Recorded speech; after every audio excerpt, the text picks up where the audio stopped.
welcome to the Atlantic Sill podcast. For those of you that don't know, if this is the first podcast of ours you clicked on, the Atlantic Center for Independent Living is the Center for Independent Living in Atlantic County, and Centers for Independent Living are resource and support centers for people with disabilities.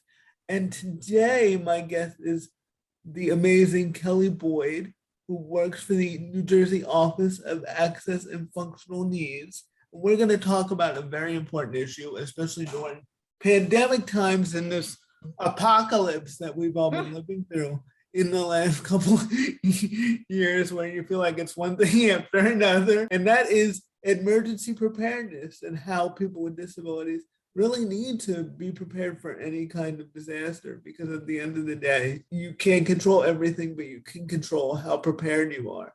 So, hi, Kelly. Hi, Donald. Thank you so much for having me today. I think this is so exciting.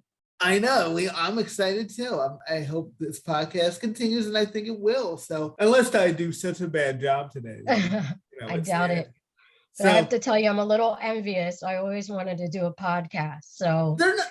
If I can figure it out, anyone can figure it out. So I would definitely. You should make one.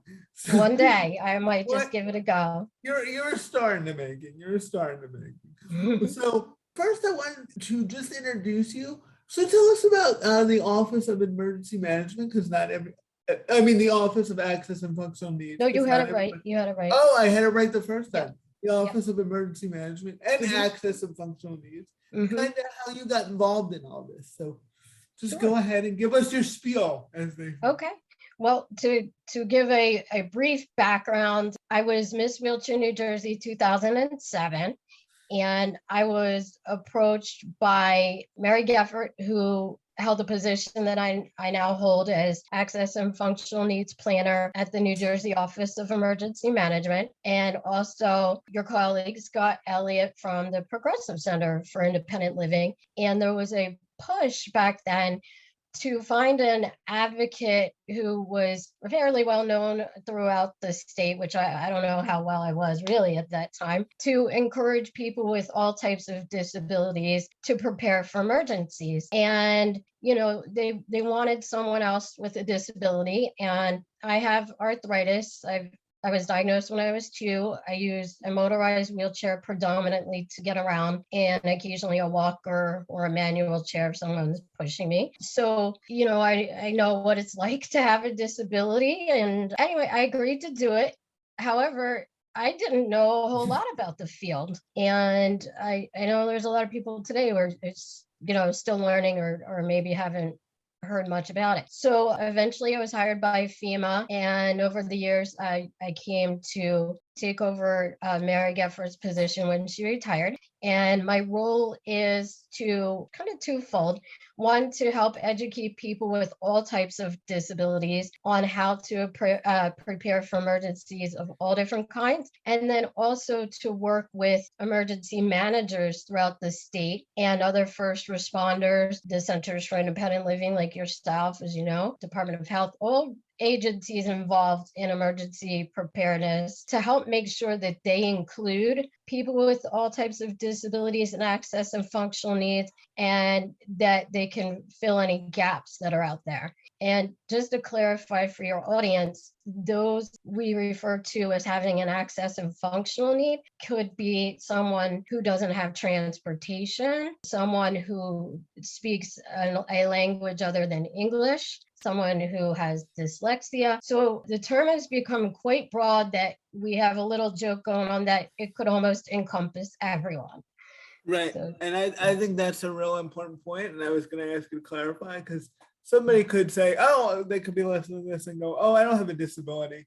But if they have trouble with transportation because of where they live during a disaster, that's like a really important thing that is an access and functional need, because you could need to get out of where you are and go to where you need to get. And also, I like the point about not knowing the language, or if English is not your first language. Yes, that is an access and functional need, because you can't understand the instructions you're being given during a disaster. That's like a really big deal. So it's scary. I was fascinated in the fact that it was like you had to learn almost about this as you got the job, that you kind of Yes. got. So did you have any experience with emergency management before, or was it right from Wheelchair USA to Access and Functional Needs World?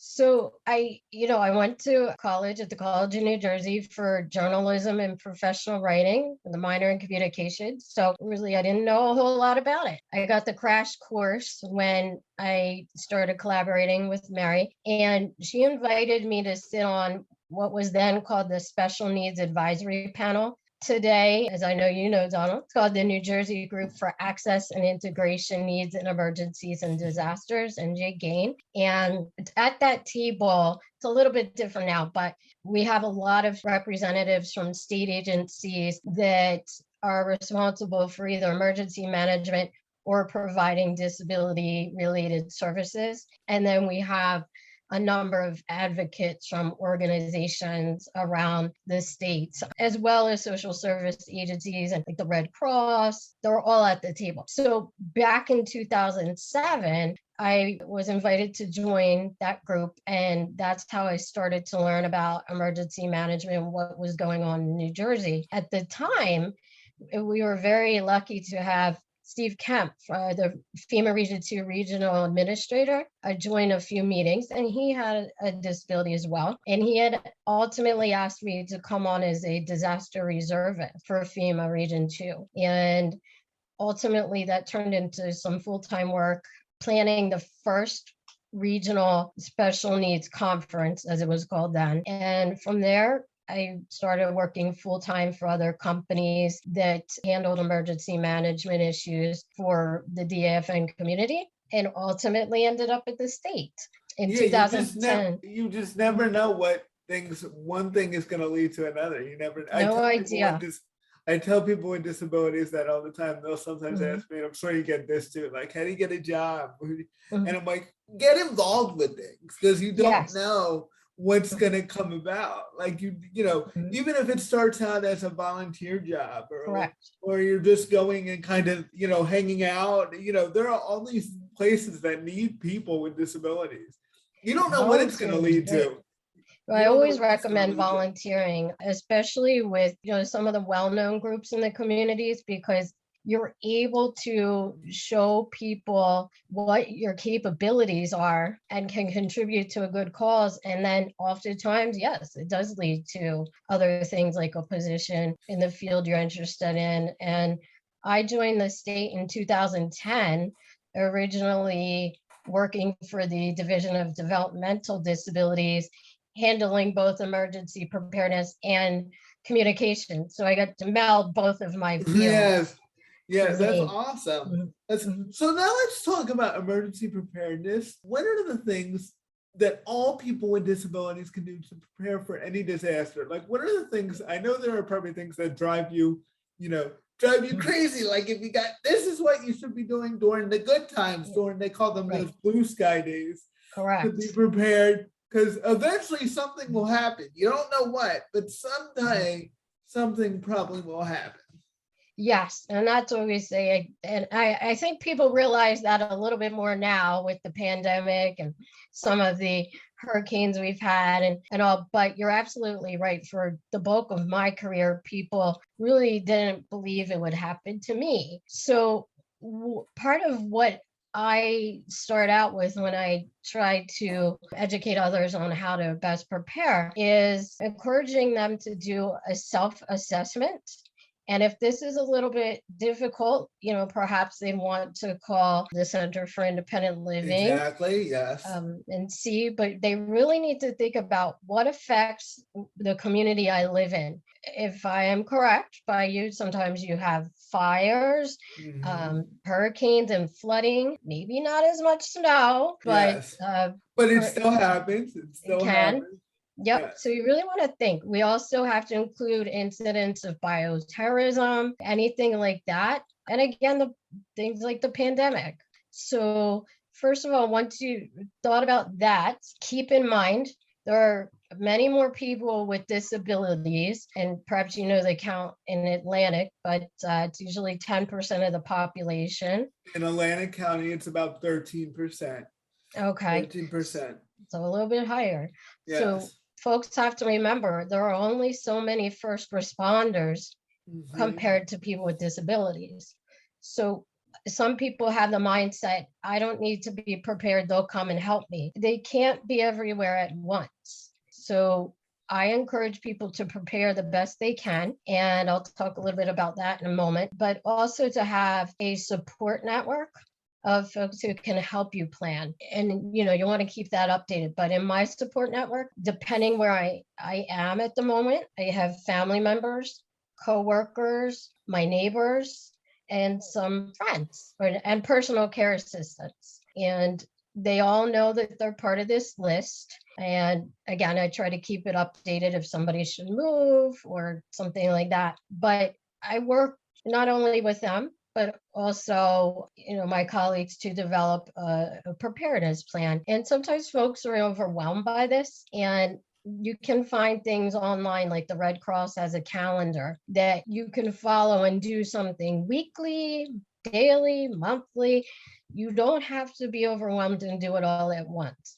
So one part of preparedness is we recommend people have a go kit or a go bag, and people will say, oh, I can't afford that.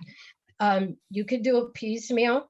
A lot of times you could get the items you need for free or ask for items for your birthday, a holiday. But what usually we recommend people put in a go bag, which could be a simple book bag, which I've actually gotten them for free at events. It's a change of clothes in case, it's an event where you get wet, like a snowstorm or a flood. A flashlight. They do have crank flashlights now, so you don't have to worry about batteries. We do recommend you have batteries in there. A radio, weather radio, a first aid kit, gloves, and a mask. We all know a mask is very important now. Yes. And other things. It's good to have a little bit of money in a Ziploc bag so it doesn't get wet in your go bag, because a lot of folks think the ATMs will be available. Sometimes they don't have power to them. Right, So right. you need a little cash. Right, right. And some your credit cards could be down for whatever reason. Your Visa Yes. cards could be down. So cash is the easiest thing. I'd also Yes. say a phone charger. Throw your phone, throw a Yes. phone charger on. Charger for your assistive technology. Yes.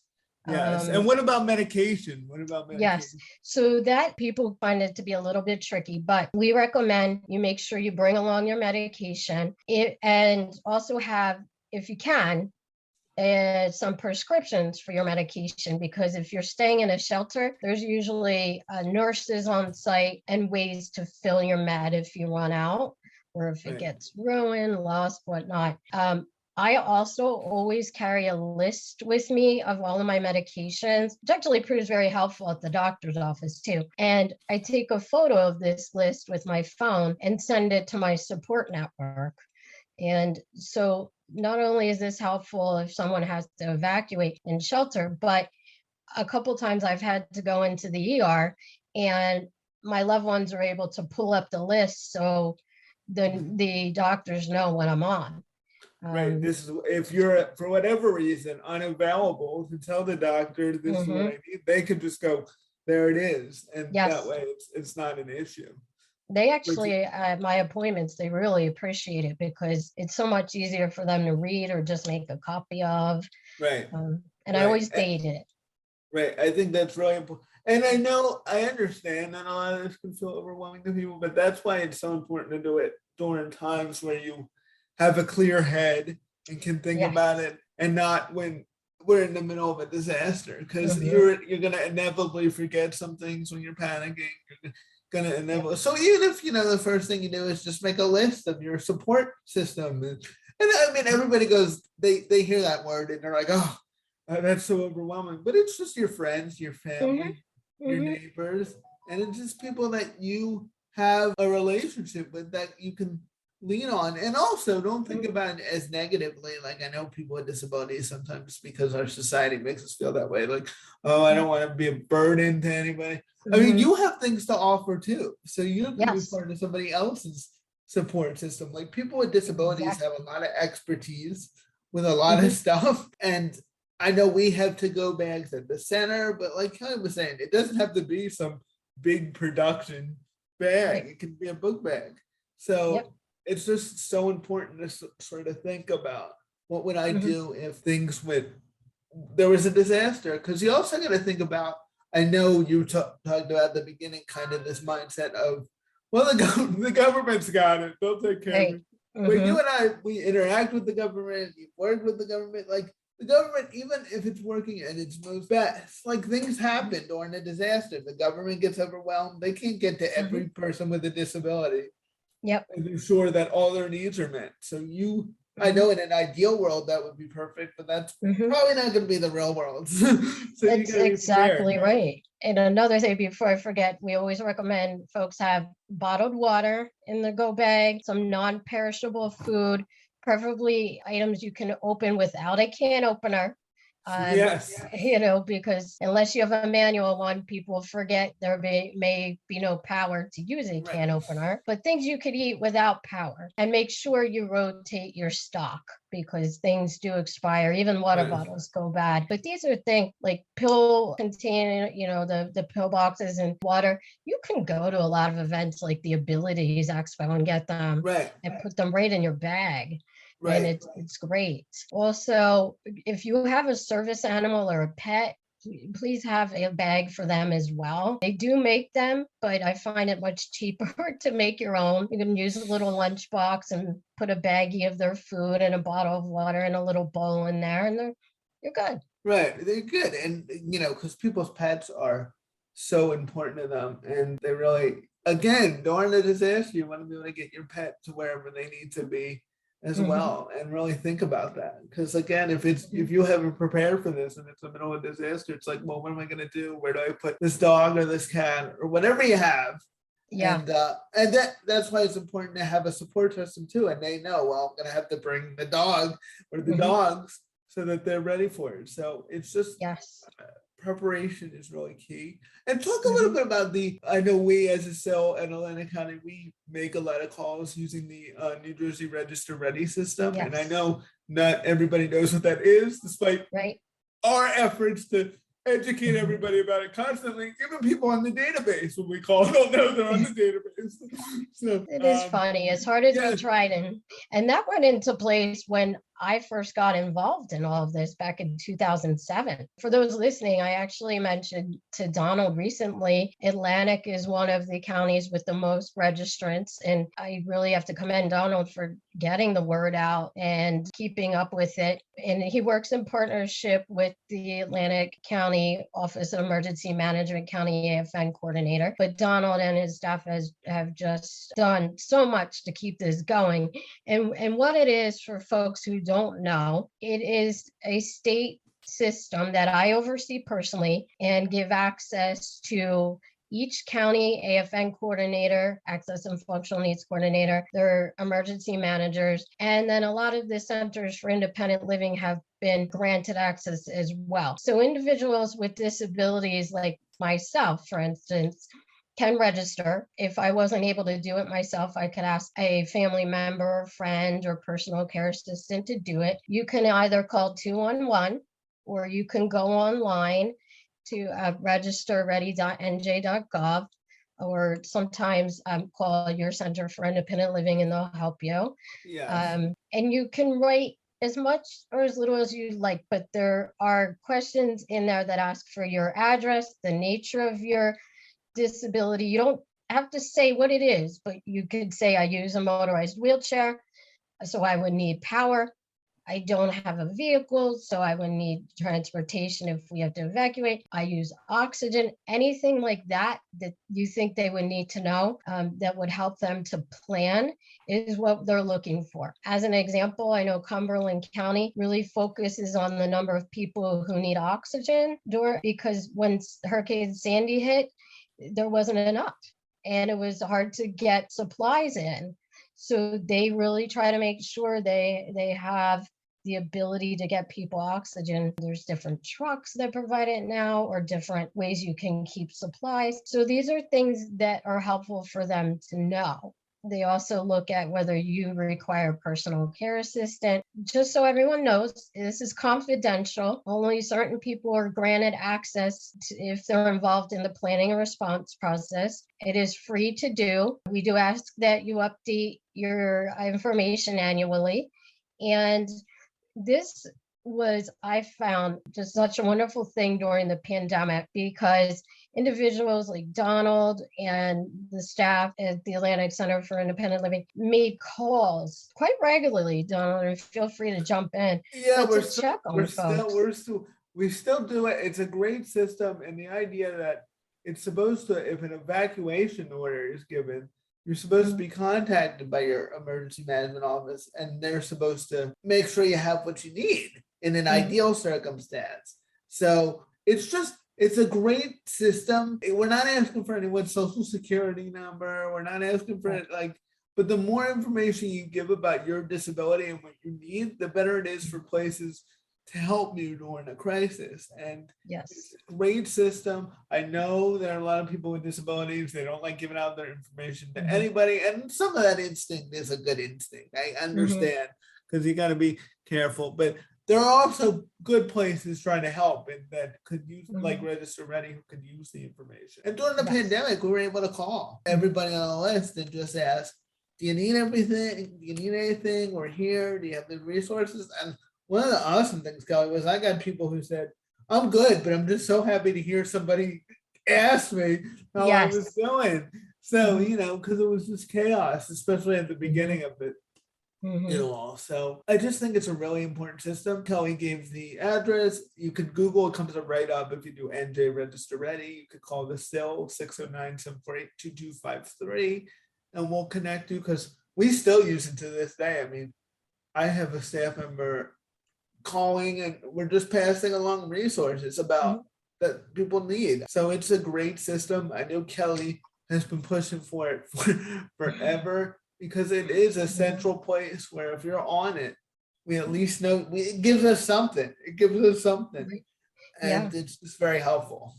And that's what, building off of what you just said, I was so happy to see the collaboration intensify during the pandemic between the Centers for Independent Living and the emergency managers, because this was a unique emergency that obviously is now going on for years. But in the beginning, and even you know, to a degree now, a lot of folks their needs weren't necessarily emergency management related, like I need to get out of my house because it's flooding, but they needed resources because you couldn't leave your house to get food and or just your personal care system maybe had COVID, things like that, where the Centers for Independent Living have a lot of those resources or the knowledge to connect people versus emergency managers. So I think it was a great partnership. I agree. And like you said, it was a different type of emergency, because it wasn't like Sandy comes, it hits, and then you're dealing with the aftermath.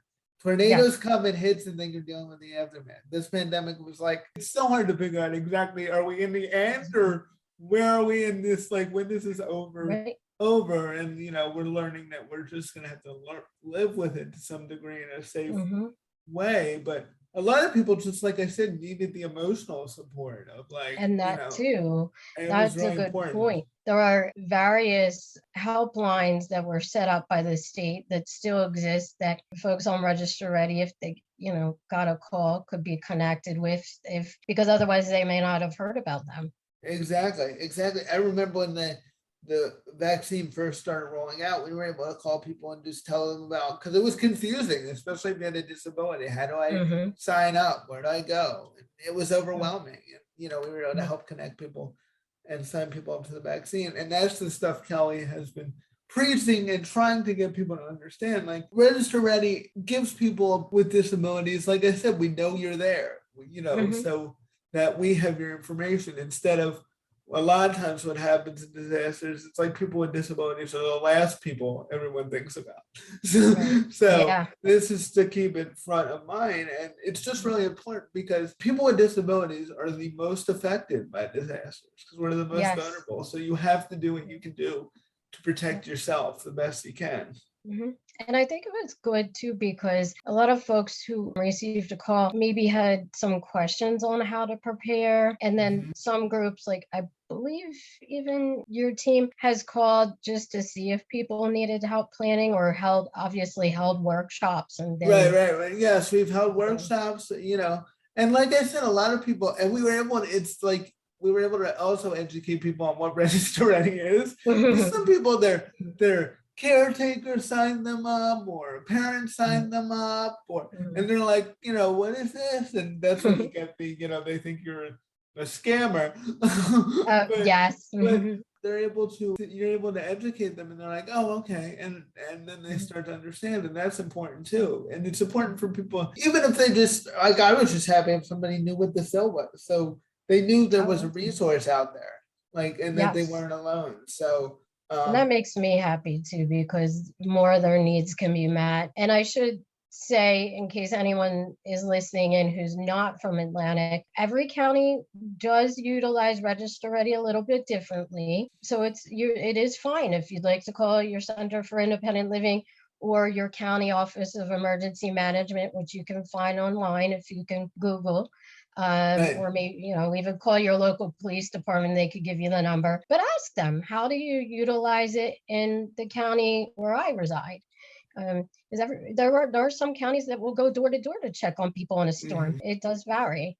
Yes, It's a great system. Mhm. that's a great point, Kelly. Like, learn about how Register Ready is done in your area. And if you call your office of emergency preparedness and they don't know what it is, like, that tells you to call your cell, or to call, like, okay, this is not a Exactly. good thing. This is And not a that good is a fantastic point, because we want to know that if that happened, Donald can let me know yeah, and yeah. I'm on it. So, Right, yeah, yes, yeah, because at this point, if there's no excuse for any government official in I New would Jersey think that not to is not know, happening.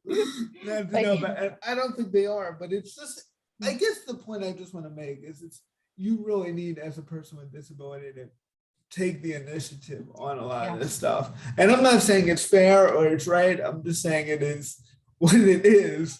Yes. And you got to help keep yourself safe. Well, how has the pandemic, do you think, affected people with disabilities in New Jersey and all over? I mean, what have some of the biggest challenges to you personally and to people with Mhm. disabilities that you have seen?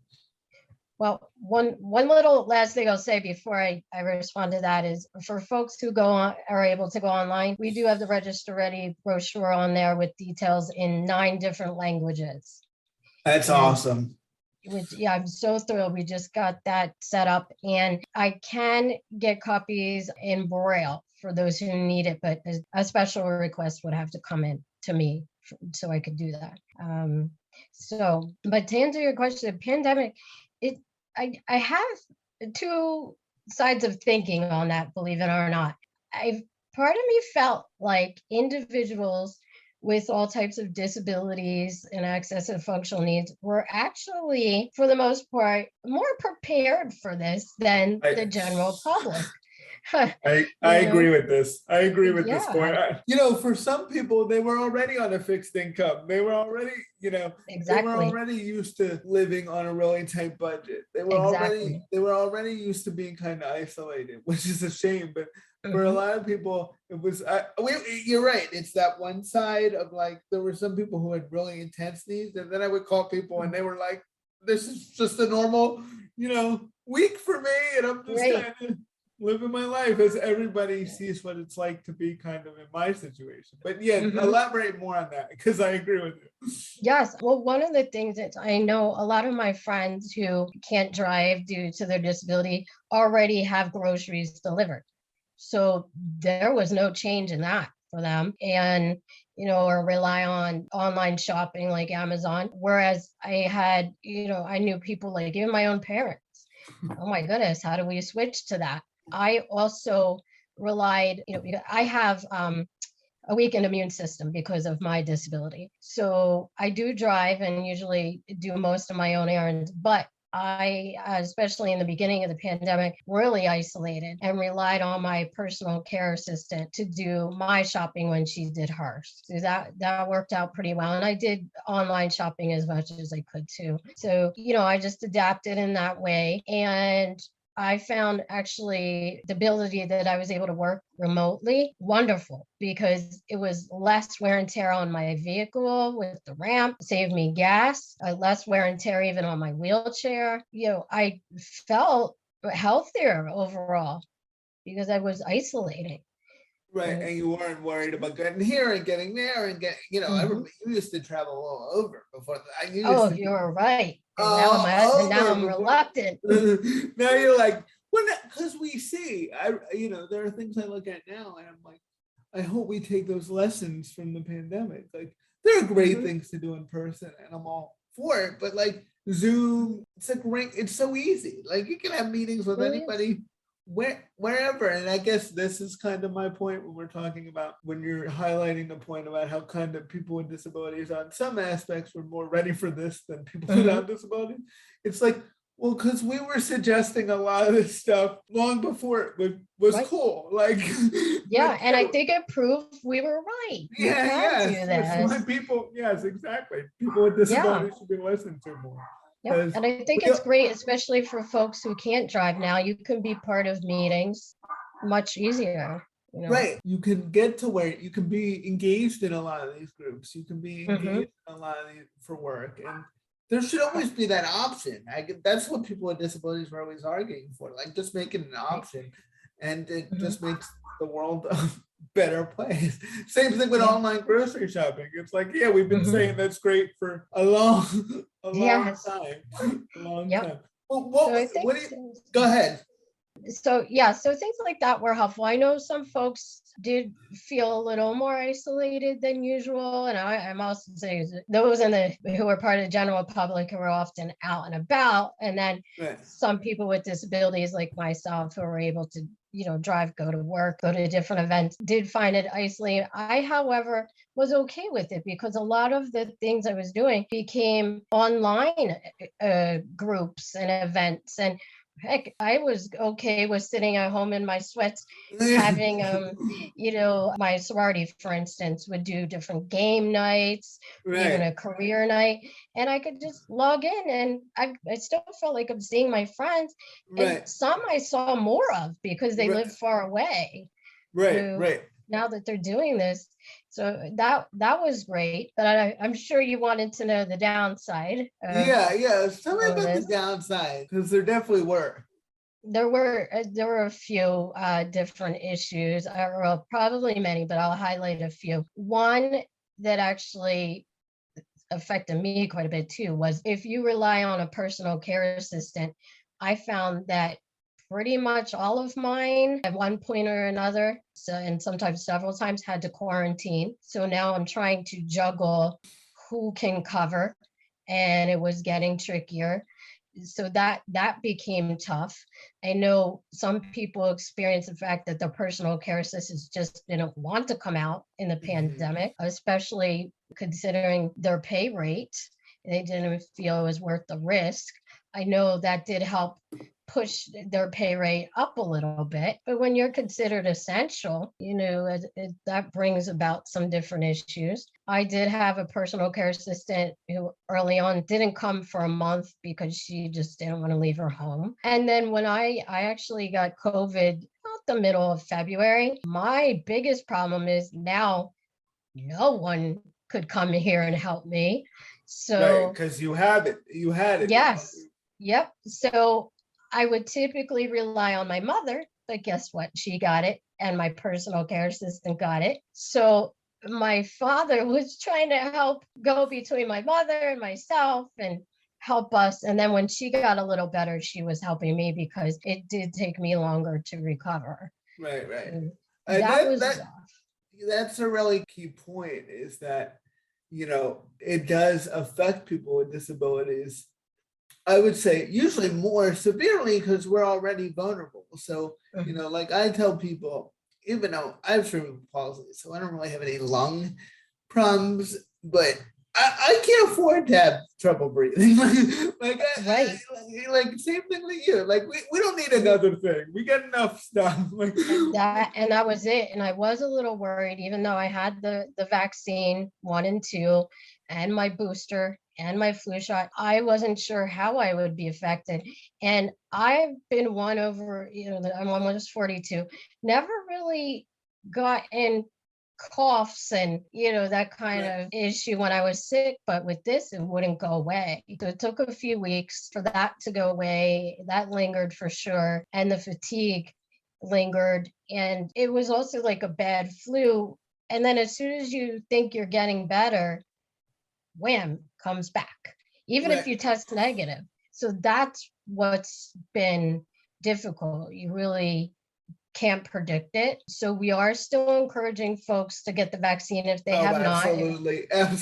Get that vaccine. Yep. Absolutely. And And with the get that disclaimer, booster. check with your doctor. Yes, with the disclaimer, check with your doctor. I know there are very specific situations where it might not be okay, but Right. if you can get the vaccine, get it. Even if you get a lot of people, well, I'm healthy, I'm good. Well, I already got it, I'm good. Like this is why everybody who can get it needs to get it, because there are people that are vulnerable that maybe can't with immunosuppressive disabilities who need the community to protect them. So it's just really important. Yes. And like Kelly said, like you could think, oh, why does it matter if I don't get vaccinated? Well, if Kelly's caretakers get sick, that does affect Kelly. Yes.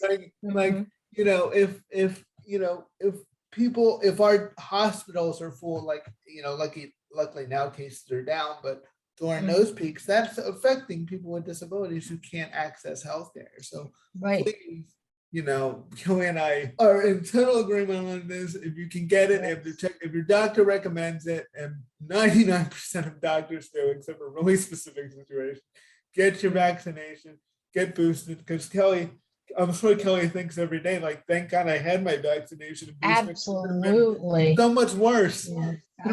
Yes, I do believe that. And another thing that bothered me is among my personal care assistants, about half did get vaccinated and got the booster, and the other half did not want to do it for one reason or another. One believed he's immune because his housemate had it and he didn't. The other believed she could never have children again if she got it. So there are a lot of myths out there that we're still working on dispelling. And so everyone here who's listening knows we are working on a town hall that you may have heard of, Donald. Yes. Yes. So hopefully Donald could keep everyone apprised, but that will be coming up soon. It's part of the series the New Jersey Department of Health has been doing, but thanks to the Centers for Independent Living, this one will be geared towards people with disabilities and their caregivers, and really talk about our specific issues, and again, provide opportunities to ask questions. Like my personal care assistant believes that she got it, she can never have another child. Go ahead and ask it. They can give you the expert explanation. Right. They can explain to you. Yep. They can explain to you why that is a total myth and totally destructive to people. But I understand why people get scared of these things, because you're on social media or you watch certain TV and it's like you don't know what's true and what's not. But this vaccine, I always say this vaccine has been more studied than anything probably in human history with the amount of scrutiny it's got. And you really, people always talk about, what about the minus zero risk from the vaccine. Well, there's a lot of risk associated with COVID. If you don't have that vaccine and you get long COVID, like there are symptoms associated with that. You really want to get it, and you really want to protect yourself, because it's not fun. I mean, Kelly can tell you, COVID is not, it's no joke. It's no joke. And I've seen people with it, and it's not an easy thing to go through. And, even cases are low today, but we're still losing 500 people today. And it's always important to note that, we're almost up to 1 million people dead in America. So take it seriously. And especially if you're vulnerable, and really watch what information you're getting, because don't listen to people who are getting paid to put you in danger. So Right. listen to the experts, listen to Yes. doctors, listen to people who know this stuff, listen to people who study vaccines, not your local chiropractor, Yes. who said, And I read something, that always yep. cracks me up too. Well, I did talk to a doctor, then you look it up and it's, somebody who hasn't Yes. specialized in vaccines ever. So listen to the experts, and also use a degree of common sense. This vaccine's been out for really 3 years if you think about it, because they've been running tests on it for a long time. And and it looks pretty safe to me. Everybody I know who's gotten vaccinated is still walking around. So just Yeah. really, think about that and protect And yourself that's as well. yes, and along those lines, if anyone has a question, New Jersey has set up special websites to address these questions. And please, I actually just talked about the same issue yesterday. Please use trusted websites like the website that your Center for Independent Living Right. has, the New Jersey Office of Emergency Management. And that's just not for the pandemic alone, but also any storms that are coming in, things like that. The New Jersey Department of Health, anything like that, your municipality, those are your trusted sites. Yeah, your uncle on Facebook may not be an expert. Just saying. I'm just saying. Just saying. Your personal care system, you have to watch. Mine have some very unique beliefs. Yes. Yep, my Doesn't mean we neighbor don't too. doesn't mean we don't love them. Just Right. we go, all right, this isn't your area of expertise, and I'm going to trust people who study this every single day. So yes, and I try not to argue with them because I do need their help. Right, exactly. And also, a lot of people have made up their minds about this, and it's, for your own emotional health. And this is something I have to remind myself constantly. It's probably not good for me. But yes. but if you are still on the fence, and I get people go, I get vaccinated, but the booster, I've gotten vaccinated, but I don't understand the booster. You get the flu shot every year. A booster is just a booster. So, I guess Kelly and I want people to be as safe as possible. And when I still hear people not getting it or being on the fence about it, it just worries me, because at the end of the day, you're the one that's going to have to deal with the consequences of it. And any protection you can do to protect yourself and also get back to normal and enjoy life. This is one of the keys to doing it. So right. And I have to tell you, I do carry a level of guilt for the fact that I got COVID and passed it on to my mother, who's in her 70s. She just turned 70. Thank God she pulled through, but it does weigh on me. And fortunately, like I said, I got the vaccine and the boosters. But could you imagine if I did not and passed that on to her, and something happened? So I think, just to elaborate also a little bit on the vaccine and the boosters, if folks are homebound, whether they're bedbound or don't have transportation, they can still get the vaccine and booster. The Department of Health will either go out, or we have partners that will come out and provide that. So you can always call. There's a vaccine call center through the state. Donald, I don't know if you list resources on your site. So what? Yeah, and we'll list in this podcast, in the info section, we'll list a lot of the resources that we talked about, so you can just click it and go to it, because that's a great point. There are ways to get the vaccine if you're homebound. When we were doing Register Ready calls, we've connected some people to do that. And if for whatever reason you're getting pushed back from your local office, because some people will say, you've heard it, we don't do that, and Kelly will go, oh, yes, you do. Yes, that's correct. Yes, that is true. I've heard that, and yes, you might still hear that, but it's not true. Somebody will get out there. There's some counties that partner with, like, the Medical Reserve Corps, or just the local Department of Health, or Visiting Nurse Association. There are ways to get it done. Right. I love that. We're trying to make it as easy as possible on people. And if you need help connecting the resources, if you're getting pushback from your local office about a homebound appointment, that's what your Center for Independent Living, like, that's what we do as advocates. We'll connect, we'll push back with you, we'll connect them to Kelly, and and most people who do the homebound appointments have been absolutely lovely, and they actually love doing it because it makes them feel good. So there are resources out there. I guess that's, as we wrap up, that's the big point I want to people to take away. Like, disasters are scary, they're very scary, but there are things you can do to protect yourself, and there are tools that you can do, whether it's the pandemic, where it's not 2020 anymore, there's a vaccine now, get it. And whether it's natural disasters like Sandy, but there's Register Ready that can give you some safety. There's checklists that Kelly said, like, You read my mind. And I will give one last tip, if that's okay. Yes.